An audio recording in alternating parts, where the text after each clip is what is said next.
Sa wakas, nakapili na rin ng singsing. Ito yung salarin at mga kasabwat ni Kuya, pati na rin ako. Ayan, habang gagawin niya ang pag-propose kay Erika. Tingnan nyo, nagawa na nila, nasulat na sa buhangin gamit ang mga bato.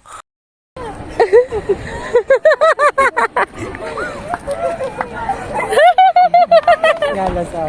Kala siya, bata.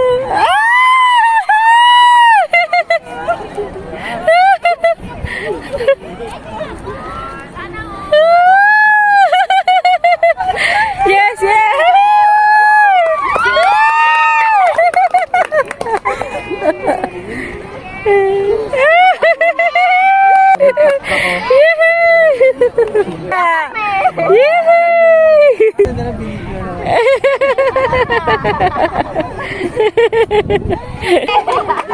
Up.